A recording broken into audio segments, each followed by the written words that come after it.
राजस्थान से बड़ी खबर है। पेपर लीक केस में परीक्षा के टॉपर नरेश को भी गिरफ्तार किया गया है। नरेश पर डमी कैंडिडेट बिठाकर परीक्षा टॉप करने का आरोप है। बताया जा रहा है कि नरेश जिस स्कूल में क्लर्क था वहीं से उसने डमी कैंडिडेट बिठाकर नकल के जरिए परीक्षा टॉप की और जब एसओजी ने केस दर्ज किया तो नरेश समेत 3 आरोपी ट्रेनिंग सेंटर से फरार हो गए।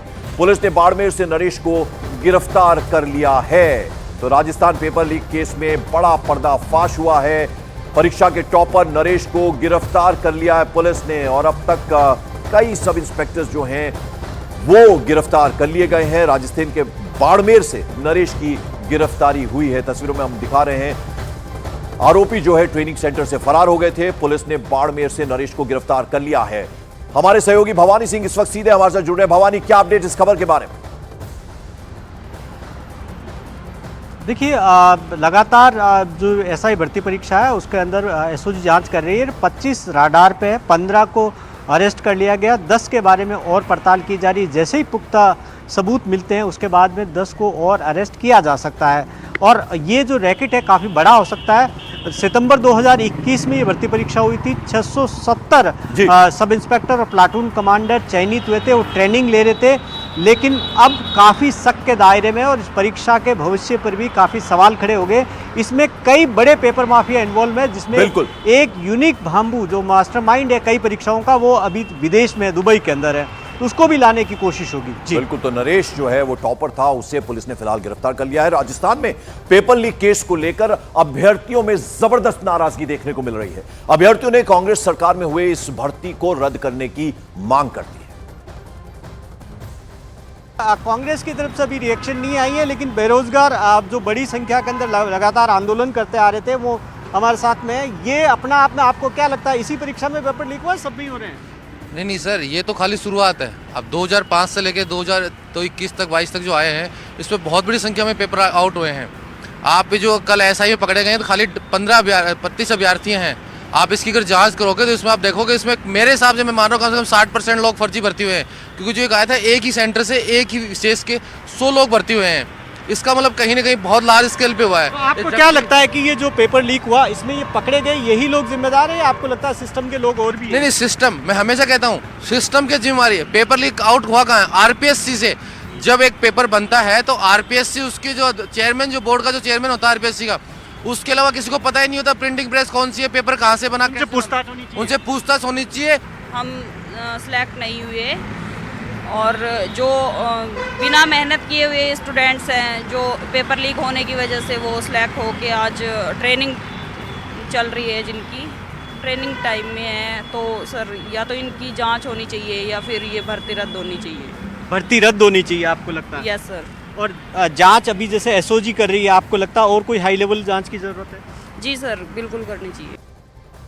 और पेपर लीक मामले में सबसे बड़ा पर्दाफाश होने के बाद बीजेपी कांग्रेस पर हमलावर हो गई है। राज्यवर्धन सिंह राठौड़ ने कांग्रेस पर हमला बोला और पिछली अशोक गहलोत सरकार पर परीक्षा में धांधली का आरोप लगा दिया। राजस्थान में भी डबल इंजन की सरकार है। आज जिस तरीके से एटीएस एसओजी ने पुरानी सरकार के कार्यकाल में जो फर्जी भर्तियां हुई थी उन पर धरपकड़ की है, किस तरीके से भाजपा की सरकार जन जन तक पहुंचने की कोशिश कर रही है, जो फ्रॉड अब से पहले हुए हैं उन पर शिकंजा कसने की कोशिश कर रही है। देखिए, शुरू से हमने ये बात कही थी कि राजस्थान के लाखों युवाओं के साथ विश्वासघात हुआ पिछले 5 साल। बार बार पेपर लीक हुए, 19 बार पेपर लीक हो गए, उसको एक इंडस्ट्री बना दिया इन लोगों ने। और ऐसा हमेशा तभी होता है जब सीनियर लीडरशिप, जो लीडरशिप है वहां से उनको श्रेय मिल रही हो, उनको अगर वहां से इशारा हो इस तरह की कार्रवाई होने का, तभी पेपर लीक हो रहे थे। आज डबल इंजन की सरकार है, केंद्र में भारतीय जनता पार्टी मोदी सरकार, यहां पे भजन लाल जी की सरकार। Zero tolerance policy towards corruption, zero tolerance के अंदर आते ही ये घोषणा कर दी भजन लाल जी ने कि एसओजी बनेगी और पेपर लीक के ऊपर कड़ी कार्रवाई होगी। मैं उन सभी अधिकारियों को, पुलिस के अधिकारियों को बधाई देना चाहूंगा, आगे के लिए भी शुभकामनाएं देना चाहूंगा कि जिन्होंने इस पेपर लीक का फायदा उठाकर जो आज ट्रेनिंग भी कर रहे हैं उन्हें भी पकड़ लिया, ताकि ये बात हर व्यक्ति जान ले कि जो पेपर लीक करवा रहा है, जो पेपर लीक के अंदर सहारा लेकर वहां से अपने खुद को आगे बढ़ाने की कोशिश कर रहे हैं, कोई नहीं बचेगा। एक ऐसा माहौल राजस्थान में बनना निहायत जरूरी है कि ईमानदारी से काम करिए, मेहनत से काम करिए, आज नहीं तो कल आप सफल जरूर होंगे। और सीनियर जर्नलिस्ट समीर चौगांवकर हमारे साथ स्टूडियो में मौजूद है। समीर जी, चलिए, बीजेपी को एक तरह से मुद्दा मिल गया, लेकिन अभी अभ्यर्थियों को आपने सुना, जो डिजर्विंग कैंडिडेट्स है, कितना गुस्सा, कितना आक्रोश उनमें है। पूरा सिस्टम इसके लिए जिम्मेदार। उन्होंने कहा कि अगर 100 केस है तो उसमें से 60 इस तरह के केस है। देखिए, राजस्थान के जब विधानसभा चुनाव हो रहे थे उस समय भारतीय जनता पार्टी ने एक सबसे बड़ा मुद्दा जो बनाया था अशोक गहलोत सरकार के खिलाफ, उसके अंदर पेपर भर्ती का में जो भ्रष्टाचार और जो करप्शन रहा है उसका, पेपर लीक माफियाओं का और लॉ एंड ऑर्डर का बनाया था। मुझे लग रहा है अशोक गहलोत सरकार जो पूरी 5 साल जिस मुद्दे पर सबसे ज्यादा घिरती रही विधानसभा के अंदर, उस सड़कों पर वह एक पेपर लीक का मुद्दा रहा था और एक दूसरा लॉ एंड ऑर्डर का रहा था। मुझे लग रहा है अब जब भजनलाल की सरकार, भारतीय जनता पार्टी की पूर्ण बहुमत की सरकार राजस्थान में बनी है, उसके बाद जिस दिन शपथ ग्रहण हुआ था भजनलाल का, उसके दूसरे ही दिन सुबह उन्होंने कहा था कि पेपर लीक माफियाओं पर कार्रवाई होगी और प्रदेश में इस तरह की व्यवस्था सुनिश्चित की जाएगी कि कोई पेपर लीक नहीं हो। जो पेपर लीक कर सरकारी नौकरी पा रहे हैं या पुलिस महकमे में आने की कोशिश कर रहे हैं, उनके खिलाफ जांच होगी। मुझे लग रहा है एसओजी लगातार इस मामले में जांच कर रही थी। पुलिस अकेडमी में कल छापा मारा, 15 ऐसे लोग थे जो पैसे देके शायद ट्रेनिंग में गए थे, अभी और लोग हैं। मुझे लगता है अशोक गहलोत सरकार के समय जितनी भी इस तरह की जो परीक्षा हुई थी, भर्ती हुई थी, उसकी पूरी जांच होना चाहिए। और मैं तो कहता हूं कि इसकी सीबीआई जांच करवाए, जिससे पूरा दूध का दूध पानी का पानी हो जाए। हालांकि भजनलाल सरकार इसमें बहुत अच्छा काम कर रही है। मुझे लग रहा है आने वाले दिनों में और भी सिर्फ पुलिस के ऐसा ही नहीं, बाकी और जगह जिस तरीके से भ्रष्टाचार से सरकारी नौकरी प्राप्त की थी अशोक गहलोत सरकार में, वो सब बाहर आएंगे।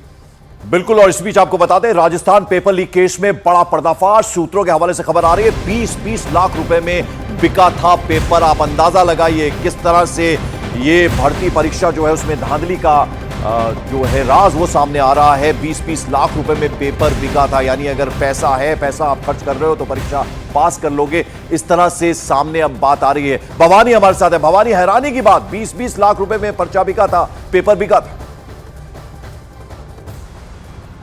देखिए, ये अपने आप में बड़ी बात है जो सामने आ रही है कि जो परीक्षार्थियों ने जिनसे अभी पूछताछ की, जो अरेस्ट किए गए, उनसे पूछताछ की, तब सामने आया कि पेपर उन्होंने खरीदा था 20-20 लाख में। फिर उसके बाद में डमी कैंडिडेट भी बैठाए गए थे। 2 तरीके की सुविधा आप देखिए कि न केवल आप पेपर हासिल कर सकते हो, इसके अलावा डमी कैंडिडेट भी बैठा सकते हो। तो इतनी पोल अगर परीक्षा के अंदर चल रही हो और वो भी इतनी बड़ी परीक्षाएं, और जिसका आयोजन राजस्थान, बिल्कुल डमी कैंडिडेट्स बिछाए गए, 20-20 लाख रुपए देकर एक पेपर बिका है। आप अंदाजा लगाइए कितना बड़ी धांधली सामने आई है राजस्थान से। भवानी, बहुत बहुत शुक्रिया। इस बीच बड़ी खबर उत्तर प्रदेश की सियासत से जुड़ी हुई आ रही है। आज शाम 5 बजे यूपी की योगी सरकार का मंत्रिमंडल विस्तार हो सकता है।